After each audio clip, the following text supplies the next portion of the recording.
'Tis the season to be jolly, but military service members and veterans often experience a spike in depression or post-traumatic stress disorder, even suicide. For some of the warning signs and how you can help, we turn to the director of the Warriors Heart Admissions, Michael Odell. Mr. Odell, good to have you with us. Yes, thank you so much. And let's begin with Warriors Heart Admissions. You're based in Texas, but you've moved to Virginia.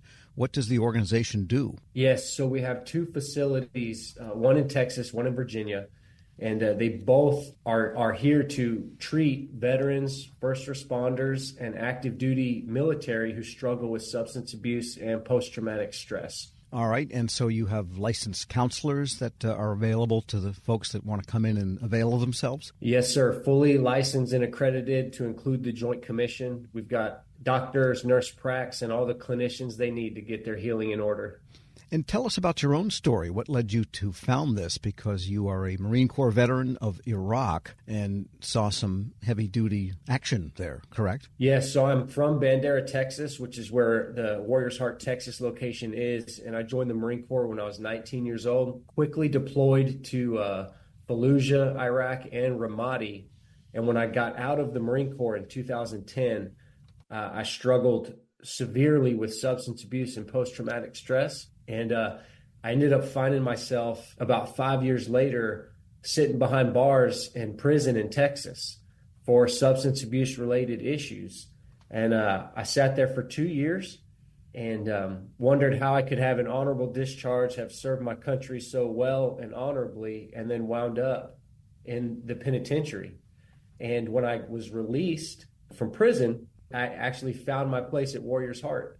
And I've been here since almost 6 years now, serving this population in this community. And that's kind of a double-edged situation, because if someone does end up in prison for some issue related to post-traumatic stress or whatever the case might be, that limits future employment prospects, unfortunately. It does. It becomes very challenging. A lot of people will not look past your past.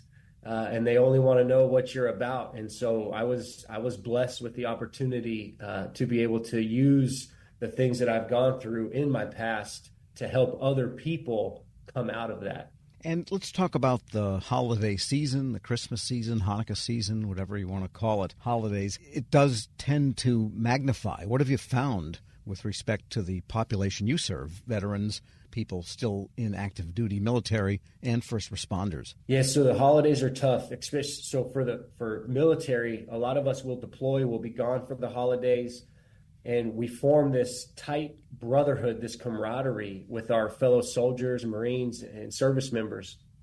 And a lot of the times, some of them that we served with are no longer with us, whether they died in combat, whether they succumbed to suicide, whether they committed that final act. They're no longer with us. And so oftentimes the holidays can bring those memories back. They can bring back the trauma. They can bring back that loss that we suffered through. And then the first responders, a lot of them, we know that things escalate during the holidays, celebrations, parties, drinking, the festivities that come along with it bring problems. And the first responders spend their holidays away from their families trying to protect the community and respond to these situations through the holidays. So when a first responder might think of July 4th or Christmas or New Year's, they're not thinking about a picture-perfect holiday. They're thinking about the accidents that they have to respond to and then come home and act like it's all okay. And watching the Army-Navy game, last week on television, taking place up there in New England Patriot Stadium, they had cutaways to different military units around the world as they were watching the game. And in that case, you had service members operating together somewhere far away from home, but at least they had one another, even though it's the holiday season. What's the dynamic in which a service member then might be home, but the camaraderie and the fellowship of those service members around them are not there, and it's just family and people on the street driving by? Yeah, it's every time a warrior comes through the gates at Warriors Heart, one of the things that we do as an organization is welcome them home. Every warrior that comes through our gates gets welcomed home. And a lot of them don't know what that means at first. It really is spiritual. When a first responder or a service member comes back from a mission or comes back from deployment, they might be home, but they're not really there. Their mind is with their brothers in combat. Their thoughts are with them, and they're acting like they're home. They're trying to be home, but they're just not there yet.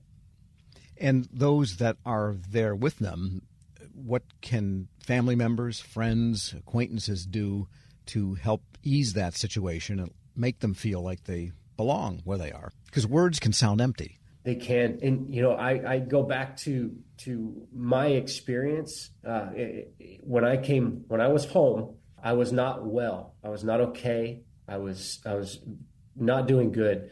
And people continued to ask me what was wrong. What's wrong? What's wrong? What's wrong? Why are you not okay? Why can't you fix yourself? And I know that they meant it. I know that they wanted me to do well, but those words pierced my soul. It set in stone that I'm not okay. And so I think one of the best things you can do if you notice a loved one is struggling is to just love them and listen to them. And when appropriate, support them. But I just go back to what's wrong. It's like, don't ask them what's wrong. Clearly they're not okay. And what are some of the external signs that people should look for to go into that mode of simply listening and being empathetic without trying to probe and give empty advice? Yeah, so there's all kinds of signs and symptoms out there. It's like you can look for sadness on your loved one's face. You can a loss in appetite, fatigue. You can see feelings of guilt and shame, and they're just not present. If your family member or loved one is not present, and you can tell something's wrong.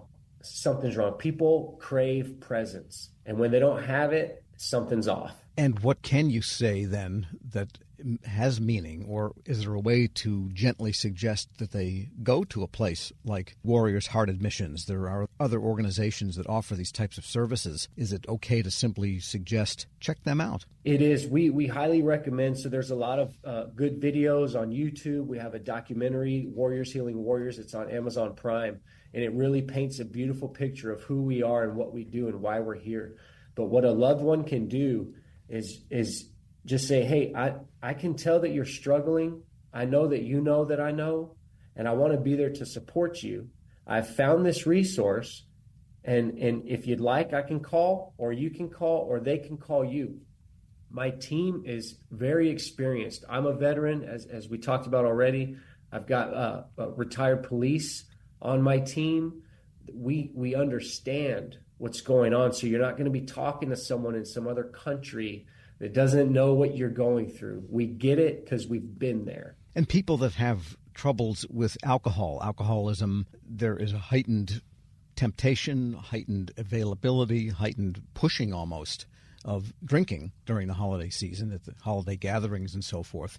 How do you navigate that one? That's a tough one, especially for folks that truly do struggle with substance abuse, because we want our holidays. We know we're not perfect. We know that. People know they're not perfect. And when we know we're not perfect and we're seeking a perfect holiday, it adds stress, it adds pressure. And then the pressure will explode.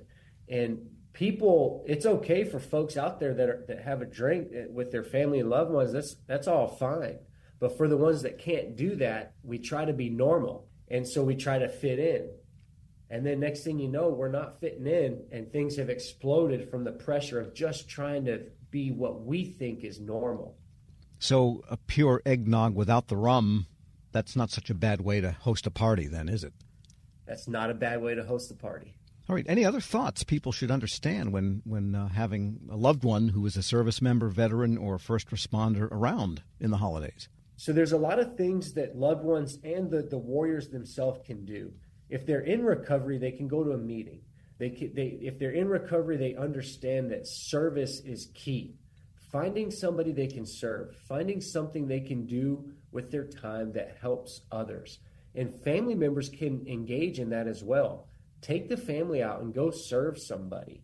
That brings so much more meaning to the holidays than just trying to make it so picture perfect, because we know it's not going to be that way anyway. Michael Odell is director of the Warriors Heart Admissions and a Marine Corps veteran. Thanks so much for joining me. Thank you so much for having us. It was a pleasure. We'll post this interview at federalnewsnetwork.com/federal